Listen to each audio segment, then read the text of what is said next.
Hello everyone, a very good morning to all of you, all the students.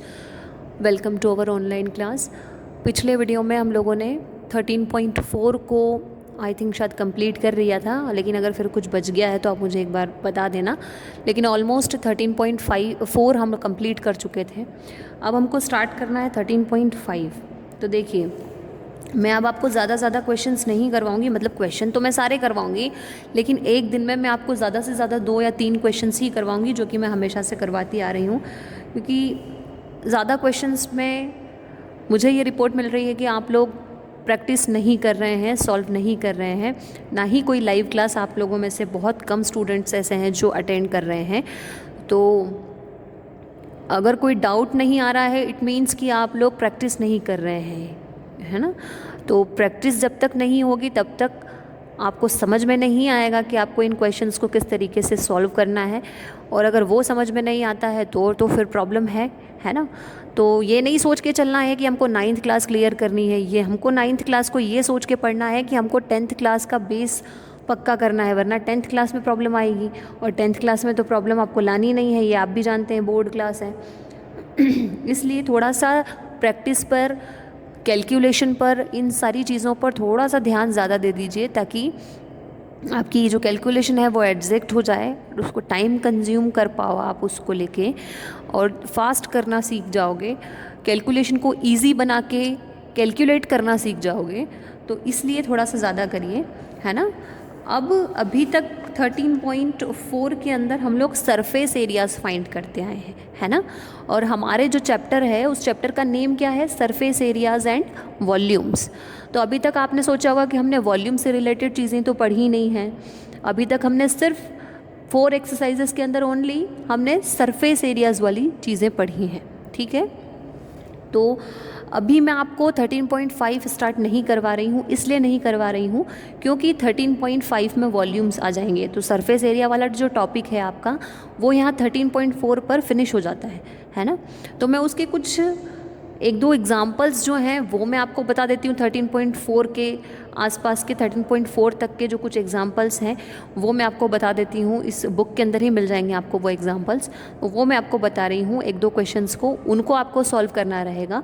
फिर हम आज आपको time दे रही हूँ मैं, ताकि आप 13.4 तक अपना फेयर वर्क और अपना प्रैक्टिस वर्क दोनों कंप्लीट कर पाएँ, और कल मुझसे डाउट पूछें। कल एक डाउट सेशन रख लेंगे, है ना, लाइव क्लास के अंदर। तो वैसे भी डेली डाउट सेशन है, लेकिन फिर भी 13.4 तक में 13.1, 2, 3, 4 किसी में भी किसी भी टाइप का, यानी सरफेस एरियाज से रिलेटेड किसी भी टाइप का कोई डाउट है तो पहले आप वो मुझसे कल पूछ लीजिए, फिर हम लोग वॉल्यूम्स वाला टॉपिक स्टार्ट करेंगे, ठीक है, जो कि इस चैप्टर का लास्ट टॉपिक है। 2 ही टॉपिक हैं इसके अंदर, है ना। तो हम एक क्वेश्चंस देखेंगे यहाँ पर। ऑलरेडी हम लोग एक्सरसाइजेस कर चुके हैं, तो मुझे नहीं लगता कि कोई प्रॉब्लम आएगी, लेकिन फिर भी हम लोग देख लेते हैं। तो एग्जाम्पल नंबर 9 है, 13.4 के जस्ट पहले एग्जाम्पल नंबर 9 है, वो वाला एग्जाम्पल्स आप लोग देखेंगे। The hollow sphere in which the circus motorcyclist performs his stunts has a diameter of 7 meter. Find the area available to the motorcyclist for riding. Okay. So diameter of the sphere, यहाँ पर एक motorcyclist जो है, इन विच circus में जो होते हैं ना मोटरसाइकिलिस्ट, वो उनके स्टंट्स को परफॉर्म कर रहे हैं कितने डायमीटर के होलो स्फीयर में, 7 मीटर की। ओके। तो area available to the motorcyclist for riding, मतलब मोटरसाइकिलिस्ट को राइडिंग के लिए या उस बाइक को चलाने के लिए, गाड़ी को चलाने के लिए कितना एरिया वहाँ पर अवेलेबल किया गया है वो हमको फाइंड करना है उस सर्कस के अंदर। तो diameter of the sphere you have already there, है ना। तो there diameter of a sphere equals to 7 metre. Therefore, क्योंकि डायमीटर की वैल्यू आप सबको पता है कि हम लोग डायरेक्ट फार्मूले के अंदर नहीं पुट करते हैं, क्योंकि कहीं पर भी फार्मूले में डी या डायमीटर नहीं राइट किया हुआ आता है, हमेशा आर होता है, यानी कि रेडियस होती है। तो जब भी डायमीटर हम लोगों को गिवन है तो डायमीटर को हम लोग क्या कर लेंगे, रेडियस में कन्वर्ट कर लेंगे। और रेडियस जो होती है वो क्या होती है, डायमीटर की हाफ होती है। तो या तो आप डायमीटर को 2 से डिवाइड कर दीजिए, या डायरेक्ट आपको समझ में आ रहा है कि इसका हाफ इतना होगा तो उसको डायरेक्ट लिख दीजिए आप रेडियस करके। जैसे कि अगर डायमीटर 12 है तो आपको क्लियरली समझ में आ जाएगा कि रेडियस कितनी होगी, 6 होगी, है ना। लेकिन अगर डायमीटर 7 है तो फिर हम थोड़े से कंफ्यूज हो जाते हैं, है ना। तो 3.5 आप उसको कर दीजिए, या फिर आप उसको 7/2 भी कर सकते हैं, 7/2 भी कर सकते हैं, जैसे मैंने बताया 2 से डिवाइड करना होता है। सो 7/2 को हम लोग डिवाइड करेंगे तो 3.5 आ जाएगा। मैं यहाँ पे डायरेक्ट है, लेकिन आप 7/2 करके भी लिख सकते हैं उसको। So the riding space available for the motorcyclist is the surface area of the sphere which is given by 4πr²। क्योंकि क्या होता है surface area of sphere, surface area of sphere का फॉर्मूला क्या होता है, 4πr²। तो हम लोग क्या लगाएंगे, surface area of sphere equals to 4πr²। फॉर्मूले के अंदर वैल्यूज़ पुट कर देंगे। 4 की प्लेस पे देखो 4 ही है, ऐसा मत सोचना कि इक्वल्स में लिखा हुआ है, 4πr² की वैल्यू ही पुट की गई है यहाँ पर, ठीक है। तो 4πr² equals to 4 into pi की वैल्यू 22/7, आर की वैल्यू हमको पता ही है कितनी है, 3.5। तो 3.5 इंटू 3.5 कितना हो जाएगा, वैसे तो 3.5 इंटू 3.5 7 होता है, तो डायरेक्ट आप 7 से 7 को कैंसिल मत कर देना, ठीक है। इसको पूरा डॉट को, पॉइंट को हटा के नीचे 10 लगाना, क्योंकि पॉइंट के बाद में 1 डिजिट है इसलिए नीचे कितना लगेगा, 10।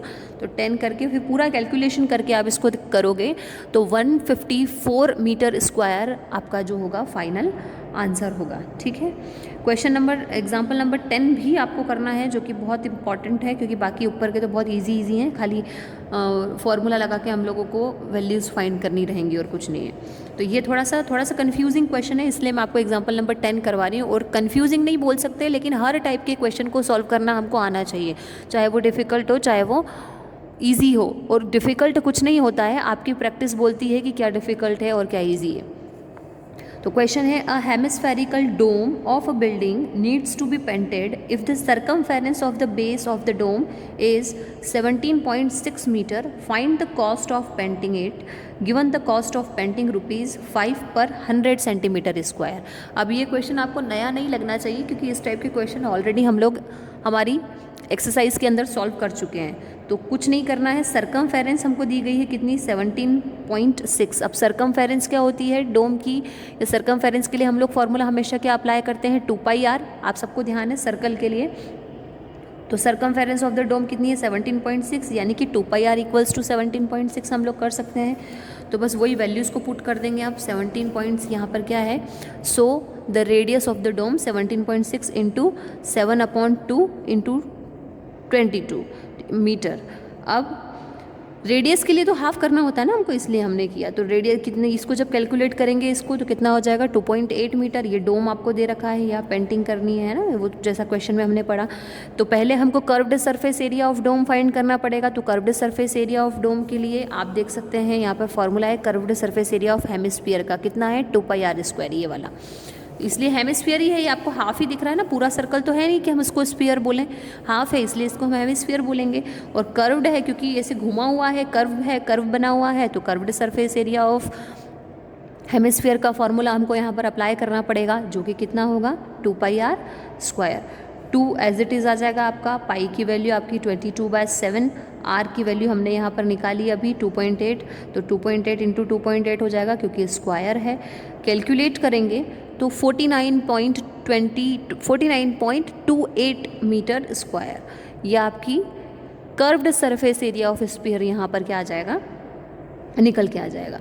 अब क्योंकि क्वेश्चन में उसने हमसे एक चीज़ और बोली थी कि इस डोम को जो पेंट करने का कॉस्ट है 100 सेंटीमीटर स्क्वायर पे, अगर हम 100 सेंटीमीटर स्क्वायर पे अगर हम पेंटिंग करते हैं तो कितना खर्च होता है, कितना कॉस्ट लगता है, ₹5 का, ठीक है। तो cost of painting 100 centimetre square का तो यहाँ पर दे रखा है, लेकिन हमको पहले 1 मीटर स्क्वायर का निकालना पड़ेगा। तो 100 सेंटीमीटर स्क्वायर का यहाँ पर दे रखा है, तो 1 मीटर स्क्वायर का हम निकालेंगे तो वो कितना हो जाएगा, ₹500। 500 क्या हो जाएगा, 5 और 100 का मल्टीप्लाई कर देंगे तो कितना हो जाएगा, 500, ठीक है।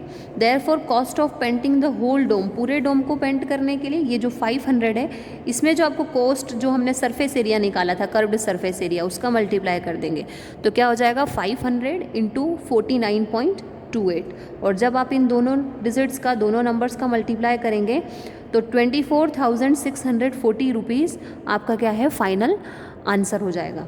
तो कुछ भी नहीं करना है इस क्वेश्चन के अंदर, बहुत सिंपल से क्वेश्चन है। इस टाइप के क्वेश्चन हम लोगों ने हमारी एक्सरसाइजेज में किए हुए हैं। ये मैंने आपको इसलिए एक्सप्लेन किया क्योंकि मुझे पता है कि मैंने तो आपको एग्जांपल्स करने के लिए बोल दिया था, लेकिन आप लोगों ने एग्जांपल्स किए हैं या नहीं किए हैं ये मुझे नहीं पता, इसलिए मैंने ये जो दो मुझे इंपॉर्टेंट एग्जाम्पल्स लगे वो मैंने आपको बता दिए। उसी तरीके से आपके 13.3 के आगे भी कुछ एग्जाम्पल्स होंगे तो वो आप लोग कर लेना है ना।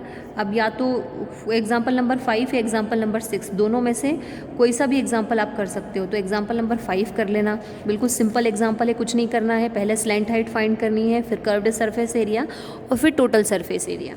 ठीक है, 6 भी आप देख लेना, इजी है, टफ बिल्कुल नहीं है।